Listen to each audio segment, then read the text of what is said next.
Hello, जय हिंद दोस्तों। स्वागत है आपका एक बार फिर अपने यूट्यूब चैनल एचपी जी के स्टडी 7 में। तो कैसे आप सब लोग? आई होप आप सब अच्छे होंगे। तो आज हम फिर से डिस्कस करेंगे 20 इंपॉर्टेंट जो है जनरल नॉलेज के इंपॉर्टेंट क्वेश्चन है। तो मिक्स क्वेश्चन है आज। इसमें जो साइंस के क्वेश्चन भी होंगे, हिस्ट्री के क्वेश्चन भी होंगे और जो पॉलिटी के क्वेश्चन भी होंगे, इकोनॉमिक्स के क्वेश्चन भी होंगे। तो सभी जो क्वेश्चन होंगे, पर हम जो आज जो है आपके लिए ये वीडियो बेनिफिशियल होगी। तो प्लीज़ वीडियो को लाइक कर देना, चैनल को सब्सक्राइब करके जो है बेल आइकन को प्रेस कर लेना, ठीक है। तो ज़्यादा टाइम वेस्ट ना करते हुए जो है वीडियो को स्टार्ट करते हैं। तो फर्स्ट क्वेश्चन हमारे पास, अगर आपको इसकी पीडीएफ चाहिए होगी तो टेलीग्राम चैनल ज्वाइन कर लें, ठीक है। टेलीग्राम चैनल का जो है लिंक जो है मैं नीचे भी दे दूंगा डिस्क्रिप्शन बॉक्स में। और जो है वैसे आप टेलीग्राम चैनल पे जाके जो एच पी जी के स्टडी 7 सर्च करें, सेम लोगो लगा हुआ, यानी कि 250 लोग वहाँ पे जुड़ चुके हैं, ठीक है। तो वहाँ पे जो जाके इसको जो है ज्वाइन कर लें। तो फर्स्ट क्वेश्चन हम डिस्कस करते हैं, आइए वीडियो स्टार्ट करते हैं हम। तो फर्स्ट क्वेश्चन है, which of the following is not connective tissue. तो गाइस आपने जो कमेंट कर रहे थे कि इंग्लिश में भी क्वेश्चन होना चाहिए, क्योंकि इंग्लिश बच्चों को जो दिक्कत आती है साइंस में, तो अब से जो है इंग्लिश में भी क्वेश्चन लिए जाएंगे। तो फर्स्ट क्वेश्चन है, निम्नलिखित में से कौन सा संयोजी ऊतक नहीं है? हड्डी नहीं है, उपास्थि नहीं है, रक्त नहीं है, ये कंकाल की मांसपेशी नहीं है। तो इसका राइट आंसर क्या होगा? तो फर्स्ट का राइट आंसर क्या होगा? तो कौन सा एक संयोजी ऊतक नहीं है? तो इसका right answer option number D, यानी कि कंकाल की मांसपेशी जो है संयोजी ऊतक नहीं है, ठीक है। तो अब जो जान लेते हैं, तो ऑप्शन ऑप्शन के बारे में जान लेते हैं। तो हड्डी यानी कि बोन के बारे में, जो बोन की जो है अध्ययन को क्या कहते हैं? ऑस्टियोलॉजी, ठीक है। याद रखेंगे, बोन के अध्ययन क्या कहते हैं? हड्डी के अध्ययन को ऑस्टियोलॉजी कहते हैं, ठीक है। मनुष्य शरीर में कितनी हड्डी होती है? मनुष्य शरीर में जो है 206 हड्डियां होती हैं, ठीक है। और जो बच्चे में हड्डियां होती हैं वो कितनी में होती हैं? बच्चों में होती हैं 300, ठीक है। बच्चों में कितनी हड्डी होती हैं? 300 होती हैं, ठीक है। तो और जो है बोन में जो क्या क्या होता है? कैल्शियम और फास्फोरस पाया जाता है, ठीक है। हड्डी में क्या पाया जाता है? कैल्शियम और फास्फोरस जो पाया जाता है। और इसमें जो है हड्डियों को जो है किस विटामिन की जरूरत होती है? तो विटामिन डी की जरूरत होती है। जो कहाँ से प्राप्त होती है? तो विटामिन डी जो होती है सूर्य की रोशनी से प्राप्त होती है, ठीक है। विटामिन डी का रासायनिक नाम क्या है? तो विटामिन डी का रासायनिक नाम है कैल्सीफिरोल। क्या है? कैल्सीफिरोल, ठीक है। याद रखेंगे, कैल्सीफिरोल है। और इसकी कमी से बच्चों में कौन सा रोग हो जाता है? तो बच्चों में इसकी कमी से होता है, विटामिन डी की कमी से हो जाता है रिकेटस, ठीक है। रिकेटस नाम रोग हो जाता है। और जो बड़े लोग होते हैं उसमें कौन सा रोग हो जाता है? तो ये मोस्ट इंपॉर्टेंट क्वेश्चन, उसमें हो जाता है ऑस्टियोमिलिशिया, ठीक है। तो बड़ों में कौन सा हो जाता है? ऑस्टियोमिलिशिया। और छोटों में, बच्चों में कौन सा होता है? तो रिकेटस नाम का रोग होता है, ठीक है। अब बात करते हैं ब्लड की। तो ब्लड एक जो कनेक्टिव टिश्यू है, ठीक है, यानी कि तरल संयोजी ऊतक है ये, ठीक है। मोस्ट इंपॉर्टेंट क्वेश्चन ये भी पूछा जाता है। तो तरल संयोजी ऊतक कौन सा है? तो ब्लड है, ठीक है। नोट डाउन कर लें इसको। और जो ब्लड की पीएच वैल्यू कितनी होती है? तो ब्लड की पीएच वैल्यू कितनी है? 7.4, ठीक है। और इसे जो अल्कलाइन भी कहते हैं, क्या कहते हैं? इसे अल्कलाइन भी कहते हैं, ठीक है। अल्कलाइन भी कहते हैं। ब्लड में जो है प्लाज्मा पाया जाता है। तो ब्लड में जो प्लाज्मा कितना होता है? प्लाज्मा होता है 55%। और जो 45% कितने क्या होते हैं? सेल्स होती हैं, ठीक है। सेल्स कौन सी सेल्स होती हैं? जैसे कि हो गया आरबीसी सेल्स हो गया, डब्ल्यूबीसी हो गया, ठीक है, डब्ल्यूबीसी हो गया। और जो प्लेटलेट्स हो गए, प्लेटलेट्स हो गए। आप मेरे को बताएंगे कि डब्ल्यूबीसी का कार्यकाल जो है कितना होता है, ठीक है। कमेंट सेक्शन में जरूर बताएंगे। तो ये होगा हमारा पहला क्वेश्चन, ठीक है। और मसल, तो मानव शरीर में कितनी मसल होती हैं? तो 639 जो है मसल होती हैं, ठीक है, मांसपेशियां होती हैं। तो आई होप आपको क्लियर हो गया फर्स्ट क्वेश्चन। तो ये कितनी नॉलेज है आपको सबने गेन की, तो सर सभी जो है नोट डाउन कर लीजिएगा। तो सेकंड क्वेश्चन हमारे पास है। तो सेकंड क्वेश्चन है अब हमारे पास, इन द 42 कॉन्स्टिट्यूशन अमेंडमेंट 1976, जो कब हुआ था? 1976 में होता। Which word is was added to the preamble. तो 42वें संविधान संशोधन जो 1976 में प्रस्तावना में किस शब्द को जोड़ा गया था? डेमोक्रेटिक को, इक्वलिटी को, सेकुलर को, या सोशलिस्ट को, या लोकतांत्रिक, समानता, धर्मनिरपेक्ष, या समाजवादी। तो किसको जोड़ा था? तो इसका राइट आंसर क्या होगा? तो इसका राइट आंसर होगा, जो कौन से वर्ड जोड़े थे? तो सेकुलर भी जोड़ा था, ठीक है। सेकुलर हो गया, सोशलिज्म हो गया, और इंटीग्रिटी, ठीक है। इंटीग्रिटी को ये 3 वर्ड जोड़े गए थे, ठीक है। तो इसका राइट आंसर क्या होगा? तो ऑप्शन नंबर सी और डी हो जाएगा इसमें, ठीक है। दो इसमें जो ऑप्शन दे दिए हैं। तो धर्मनिरपेक्ष हो गया, समाजवाद को जोड़ा गया था, ठीक है। आप मेरे को बताएंगे कि जो 42वें संविधान संशोधन कब होता है? तो 1976 में होता। 42वें संविधान संशोधन को जो है मिनी कॉन्स्टिट्यूशन भी बोलते हैं। मिनी कॉन्स्टिट्यूशन भी इसी को बोलते हैं, जो 42वें संविधान संशोधन हुआ था, ठीक है। तो इसमें जो क्या क्या जो ऐड किया गया था? तो इसमें जो है पहले तो 10 फंडामेंटल ड्यूटीज जो ऐड की गई थी, ठीक है। और इसमें जो पांच सब्जेक्ट थे जो कंकरेंट लिस्ट में जो है डाल दिए गए, ठीक है, समवर्ती सूची में डाल दिए गए, ठीक है, उनको जो है समवर्ती सूची में डाल दिया गया और इसे मिनी कॉन्स्टिट्यूशन भी कहते हैं, ठीक है। उद्देश्य प्रस्ताव जो प्रस्तावित किया गया था, उद्देश्य प्रस्ताव, तो उद्देश्य प्रस्ताव को जो कब पारित किया गया था, तो 13 दिसंबर 1946 को जो है ये जो जवाहरलाल नेहरू द्वारा जो है इसे पारित किया गया था। तो और बाद में जो है इसी को जो है प्रियम्बल के रूप में जो है बताया गया था, ठीक है। तो आइए नेक्स्ट क्वेश्चन हम देखते हैं। थर्ड क्वेश्चन हमारे पास, भारतीय रिजर्व बैंक आरक्षित अनुपात को कम करता है तो क्या होगा। तो if reserve bank of India reduces the cash reserve ratio it will be, तो क्या होगा। तो इसका राइट आंसर क्या होगा, तो इसका राइट आंसर होगा इंक्रीज क्रेडिट क्रिएशन, यानी कि ऋण निर्माण बढ़ाए जाएंगे, ठीक है। याद रखेंगे। आप मेरे को बताएंगे कि आरबीआई की स्थापना कब हुई थी, ठीक है, आरबीआई की स्थापना जो है कब हुई थी, और 14 बैंकों का राष्ट्रीयकरण कब हुआ था। ये दो क्वेश्चन आप मेरे को बताएंगे, 14 बैंकों का राष्ट्रीयकरण कब हुआ था और उस टाइम जो भारत की प्रधानमंत्री कौन थी, ठीक है। तो ये क्वेश्चन हो गया थर्ड। नेक्स्ट क्वेश्चन हमारे पास question number 4, the largest committee of parliament is, तो भारत की संसद की सबसे बड़ी समिति कौन सी है। पब्लिक अकाउंट कमेटी, जिसे लोक लेखा समिति कहते हैं, एस्टीमेट कमेटी, समिति का अनुमान, और कमेटी ऑन पब्लिक अंडरटेकिंग या अंडरटेकिंग, सार्वजनिक उपक्रमों की पर समिति, या ज्वाइंट पार्लियामेंट्री कमेटी, यानी कि संयुक्त संसदीय समिति। तो कौन सी सबसे बड़ी जो समिति है, तो उसका राइट आंसर क्या होगा, तो उसका राइट आंसर यानी कि एस्टीमेट कमेटी सबसे बड़ी कमेटी है, ठीक है। इसमें कितने सदस्य होते हैं, सारे जो 30 सदस्य होते हैं इसमें, ठीक है। 30 सदस्य होते हैं, सभी के सभी सदस्य जो कहाँ से होते हैं, लोकसभा से होते हैं। मोस्ट इंपॉर्टेंट क्वेश्चन है ये भी, सभी सदस्य जो कहाँ से होते हैं, लोकसभा से ही होते हैं।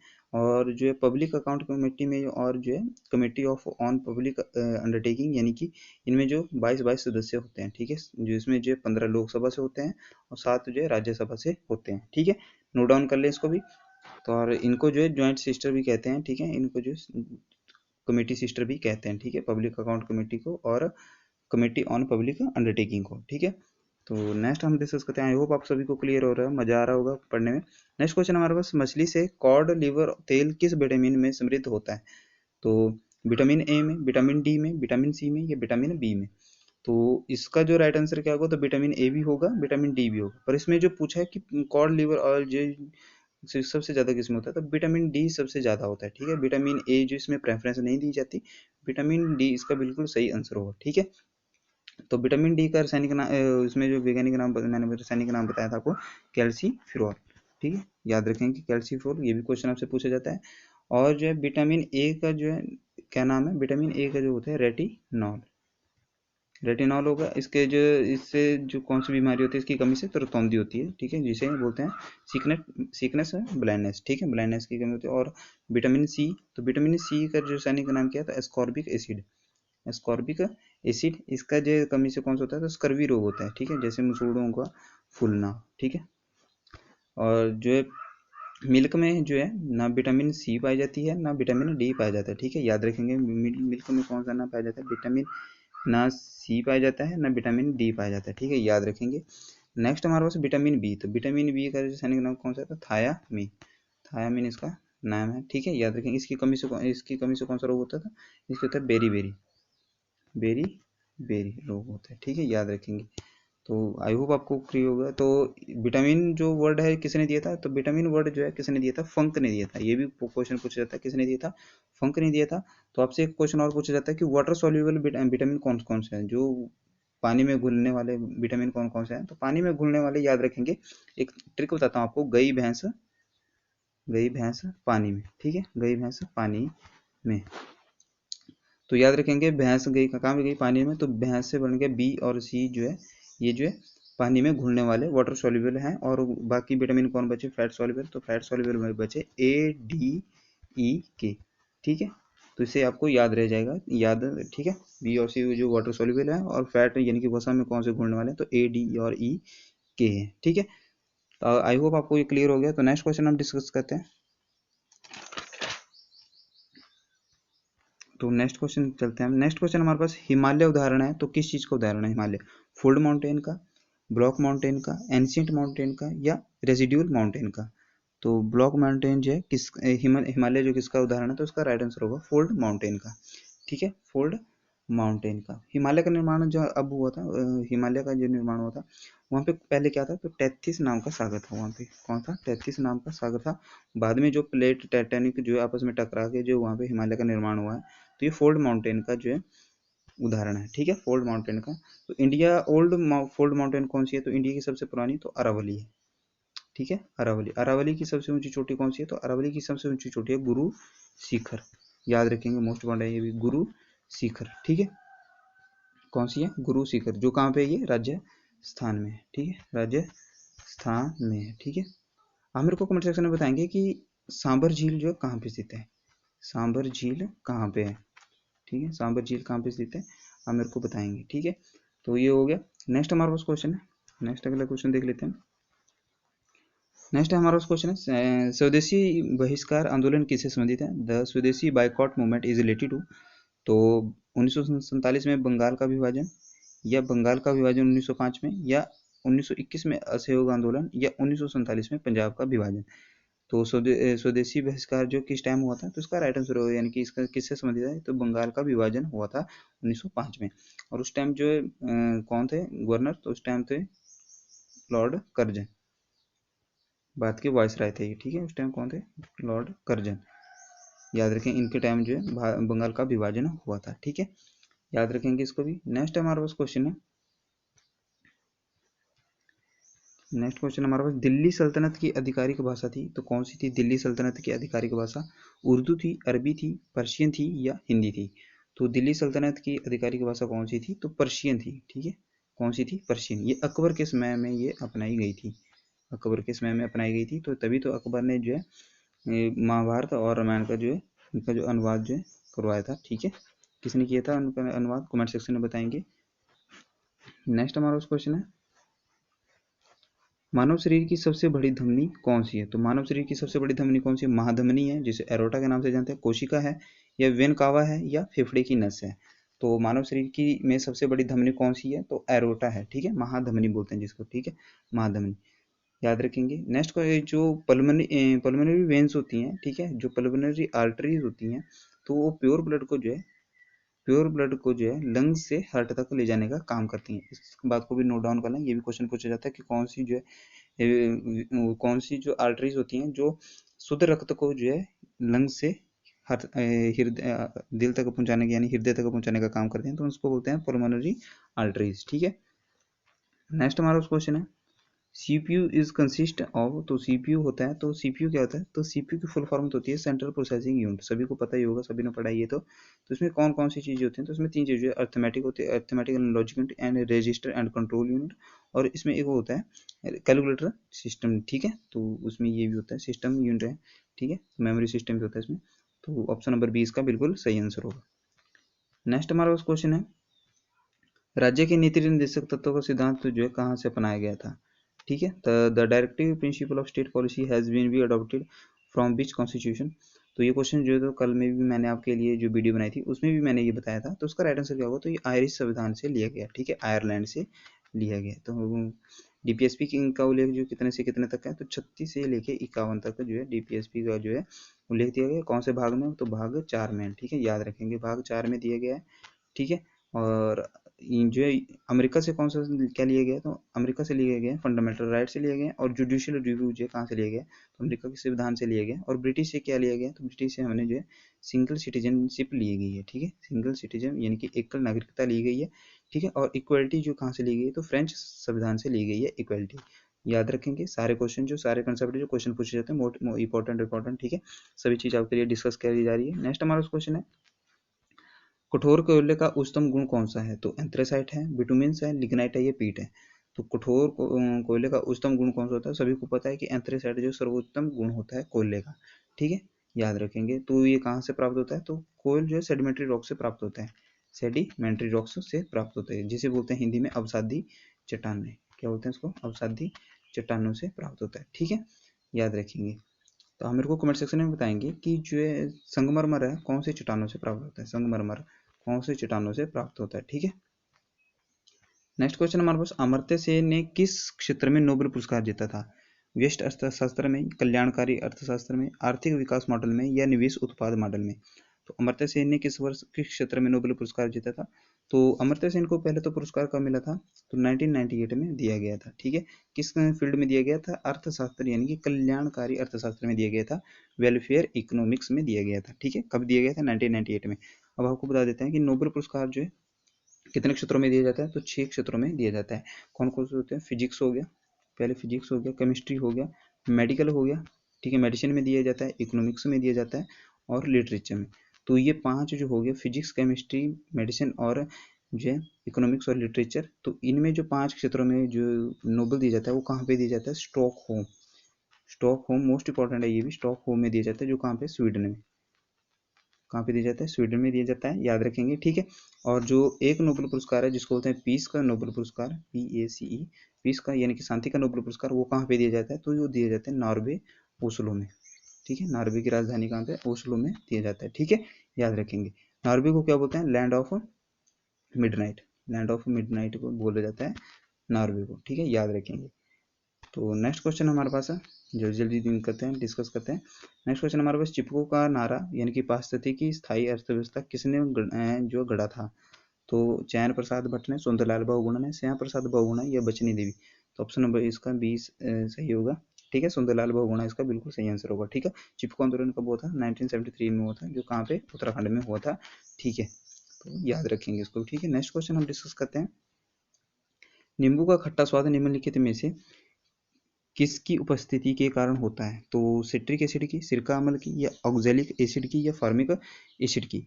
तो नींबू का खट्टा जो स्वाद होता है वो सिट्रिक एसिड की वजह से होता है, ठीक है, याद रखेंगे। और एसिटिक एसिड जो किसे बोलते हैं? तो विनेगर यानी कि सिरके में पाया जाता है एसिटिक एसिड, ठीक है। इसका फॉर्मूला क्या होता है? CH3COOH, नोट डाउन कर लें इसको भी, ये इसका जो फॉर्मूला होता है। और ऑक्जेलिक एसिड जो कहाँ पे पाया जाता है? ऑक्जेलिक एसिड पाया जाता है टमाटर में।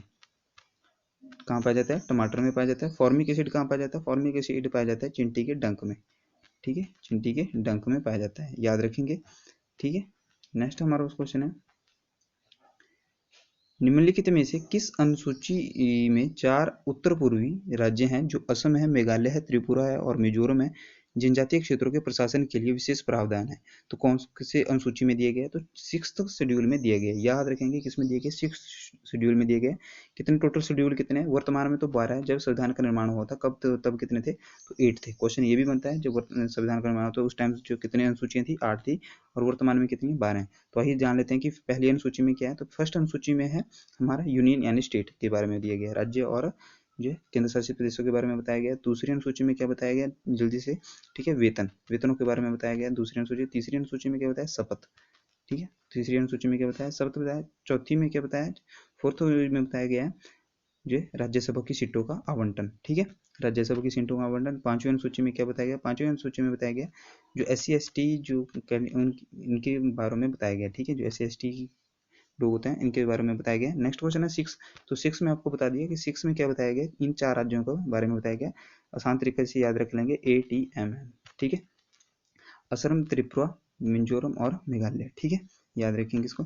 नेक्स्ट है 7th शेड्यूल, तो 7th में क्या दिया गया? 7th शेड्यूल में बताया गया लिस्ट, ठीक है, जैसे जिसमें समवर्ती सूची, जो समवर्ती सूची इसमें जो वर्णन किया गया 7th शेड्यूल में किया गया। नेक्स्ट है 8th, तो 8th में क्या गया? 8th में भाषाएं हैं, लैंग्वेजेस, ठीक है, भाषाओं जो किस अनुसूची में? तो भाषाएं जो है लैंग्वेजेस 8th शेड्यूल में कितनी भाषाएं टोटल? तो 22 भाषाएं, ठीक है।